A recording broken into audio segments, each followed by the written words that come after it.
पौष मास शुभ काल है, पुण्य करे जो संग, कथा श्रवण से मिटे सब मन के हो संशय भंग। ओम भास्कराय नमः। श्री हरि विष्णु की जय हो। मैं नीलम आप सभी का आपके अपने चैनल प्रभु भक्ति संगीत में हार्दिक स्वागत करती हूँ। आज पौष माह के कृष्ण पक्ष की त्रयोदशी तिथि है और आज दिन शनिवार का है। तो शनिवार का दिन शनिदेव को समर्पित होता है। तो आइए आज हम सुनते हैं शनिवार की कथा। बोलिए शनि महाराज की जय हो। एक बार एक ब्राह्मण पूजा पाठ करने जा रहा था। उसे रास्ते में शनि महाराज मिले। ब्राह्मण बोला, शनि महाराज आप कहाँ जा रहे हैं?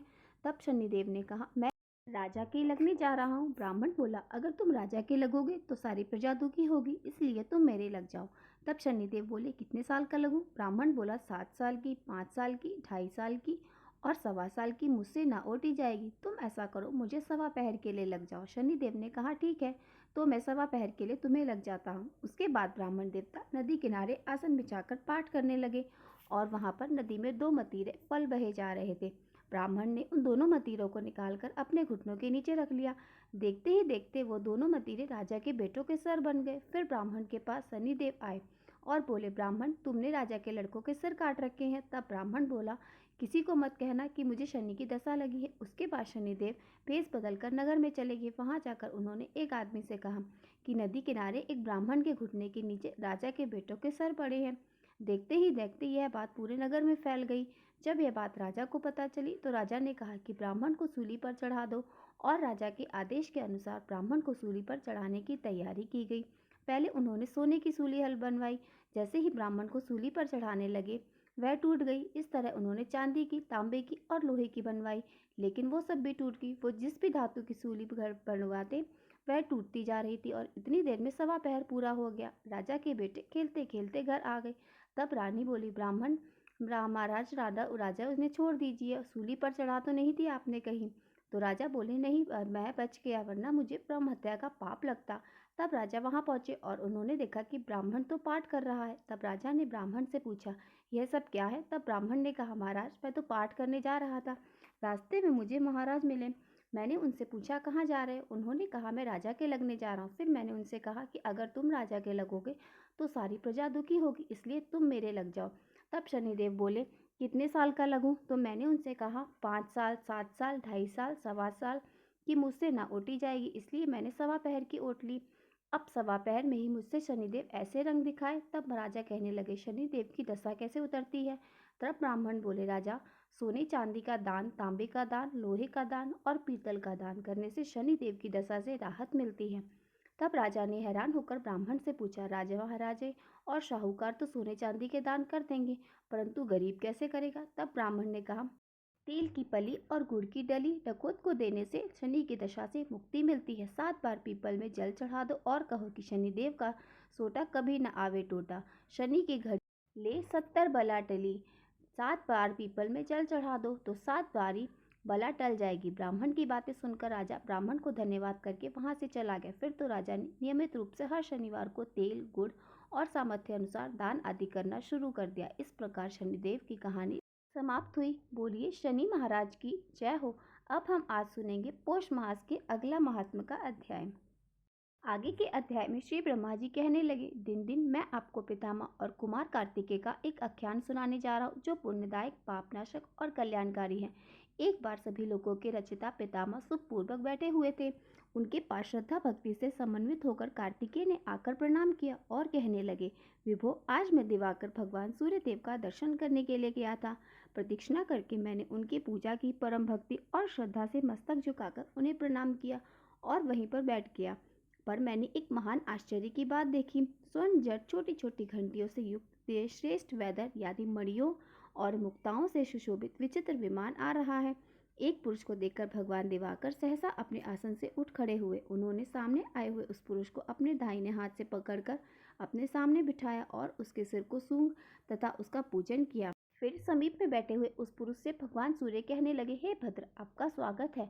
आपका हम सब पर बड़ा प्रेम है। आपने बहुत आनंद किया है। जब तक महाप्रलय नहीं होता तब तक आप सदा मेरे समीप रहे। उसके पश्चात उस स्थान को जहाँ ब्रह्मा जी वहाँ स्वयं स्थित है, इस बीच भगवान सूर्य के सामने एक श्रेष्ठ विमान पर आसीन दूसरा पुरुष वहाँ पर आया। उसका भी सूर्य भगवान ने ठीक उसी प्रकार आदर सत्कार किया। फिर उसे भी विनम्र भाव से वहीं बिठाया। देवशार ढोल दाल भगवान सूर्य के द्वारा ही की गई उन दोनों की पूजा देखकर मेरे मन में बड़ा कौतूहल उत्पन्न हो गया। अतः मैंने भगवान भास्कर से पूछा, देव, पहले जो ये मनुष्य आपके पास आए और जिसे आपने अधिक संतुष्ट किया है, इसने ऐसा कौन सा पुण्य कर्म किया है जो इसकी आपने स्वयं ही पूजा की है? इस विषय को लेकर मेरे हृदय में विशेष रूप से कौतूहल उत्पन्न हो रहा है। उसी प्रकार से आपने दूसरे मनुष्य की पूजा की। यह दोनों सब प्रकार के पुण्य कर्म करने वाले उत्तम जनों में भी श्रेष्ठ मनुष्य हैं। आप तो सदा ब्रह्म विष्णु और शिव आदि देवताओं के द्वारा भी अर्चित और पूजित हैं। फिर आपके द्वारा यह दोनों किस कारण पूजित हुए हैं? हे देवेश, मुझे आप कृपा कर इसका रहस्य बताइए। भगवान सूर्य कहने लगे, महामते, आपने इनके कर्म के विषय में बहुत अच्छी बात पूछी है। जिस कारण से यह मेरे पास आए हैं उसे अब आप भी श्रवण कीजिए। पृथ्वी तल पर अयोध्या नाम की एक प्रसिद्ध नगरी है जो मेरे अंश से उत्पन्न राजाओं द्वारा अभिर है। और उस अयोध्या नाम की नगरी में धनपाल नाम का एक श्रेष्ठ वैश्य रहता है। उस पुरी में उसने एक दिव्य सूर्य मंदिर बनवाया और बहुत से श्रेष्ठ ब्राह्मणों को बुलाकर उनकी पूजा की। फिर उनसे पुराण श्रवण कराने की प्रार्थना की तथा कहने लगे, हे देवी श्रेष्ठ, इस मंदिर द्वार में यह चारों वर्णों का समूह पुराण श्रवण करने का इच्छुक है। अतः आप पुराण श्रवण करवाइए, जिससे भगवान सूर्य मेरे लिए 7 जन्म तक वर देने वाले हों। आप 1 वर्ष तक मेरी दी हुई वृत्ति को ग्रहण कीजिए। उन्होंने वैश्य धनपाल के आग्रह को तुरंत स्वीकार कर लिया। परंतु 6 मास में ही वैश्य धनपाल काल धर्म को प्राप्त हो गया। कुमार वही वैश्य है। मैंने इसी को लाने के लिए विमान भेजा था। पुण्य आख्यान को कहने या सुनने से जो फल और तुष्टि प्राप्त होती है, यह उसी का फल है। गंध पुष्प आदि उपचारों से पूजन करने पर मेरे हृदय में वैसी प्रसन्नता उत्पन्न नहीं होती जैसी पुराण सुनने से होती है।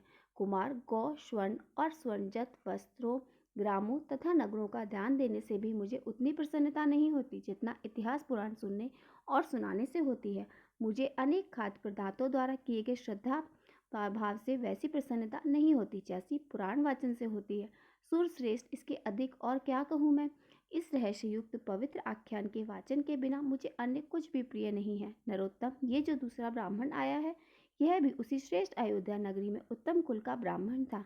एक बार यह परम श्रद्धा भक्ति से समन्वित होकर धर्म की उत्तम कथा को सुनने के लिए गया।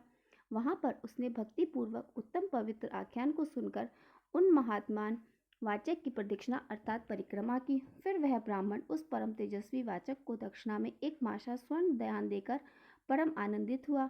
यही उसका पुण्य है जो यह मेरे द्वारा सम्मानित हुआ है। यह उसी पुण्य कर्म का परिणाम है।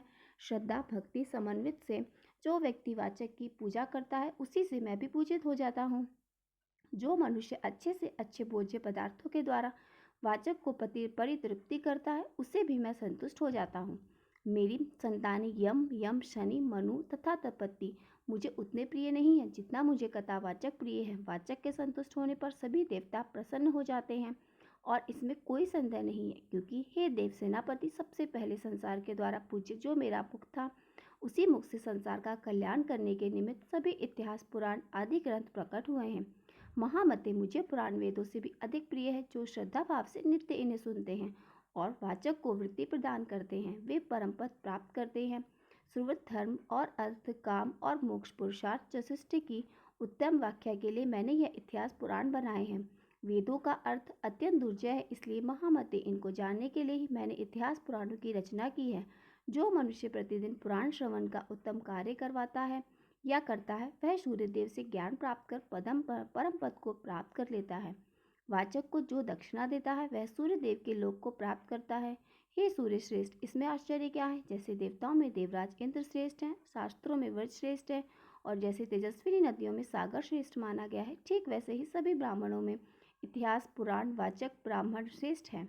जो मनुष्य भक्ति पूर्वक पुराण वाचक का पूजन करता है, उसके पुण्य कर्म द्वारा यह संपूर्ण जगत की पूजित हो जाता है।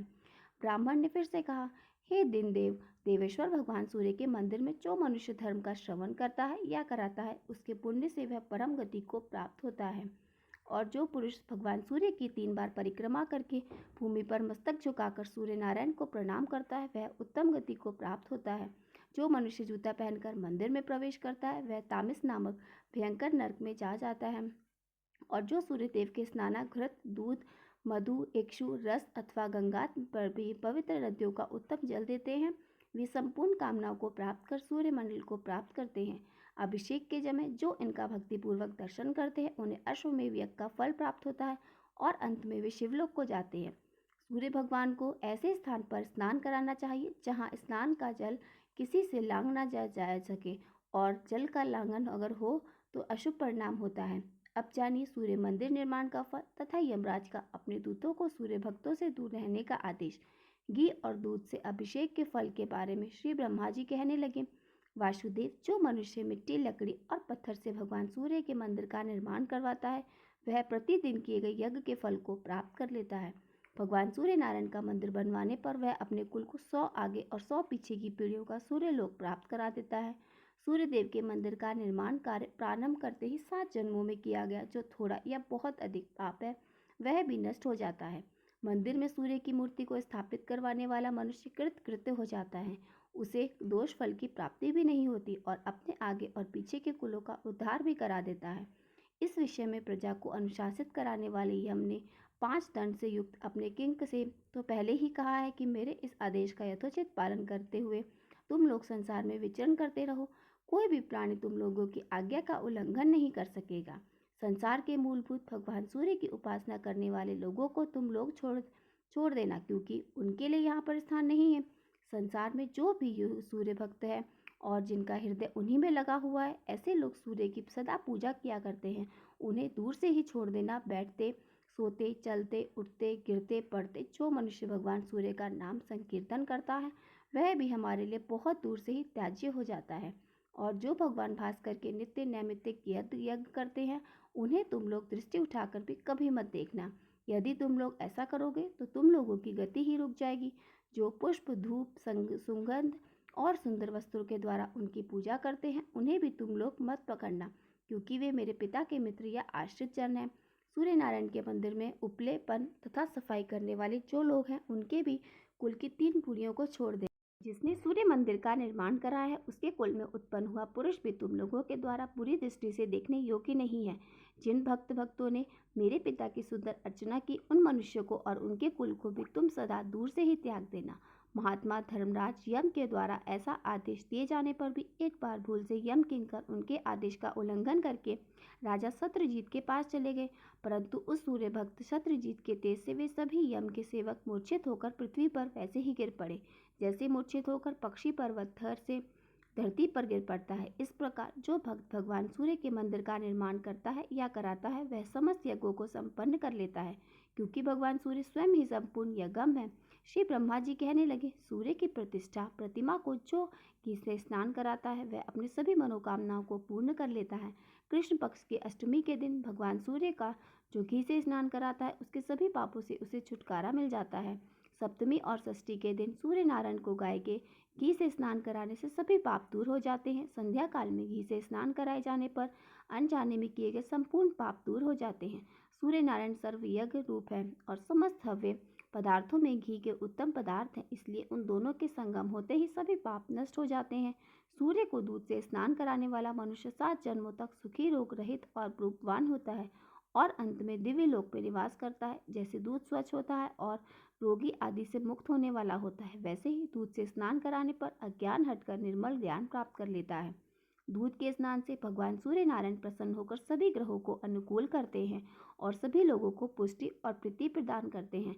घी और दूध से तिमिर विनाशक देव व सूर्य देव को स्नान कराने से उनकी दृष्टि मात्र पड़ते ही मनुष्य सभी का प्रिय हो जाता है। आज का अध्याय यहीं पर संपूर्ण होता है। इसके आगे का वृत्तांत आप सभी अगले अध्याय में जरूर सुनिएगा। और अगर आपको आज की वीडियो कथा पसंद आई हो तो वीडियो को लाइक और मेरे साथ जुड़े रहने के लिए चैनल को सब्सक्राइब अवश्य कर लेना। तो मिलते हैं आप सभी से अगली वीडियो में। श्री हरि विष्णु की जय हो। सूर्य नारायण भगवान की जय हो।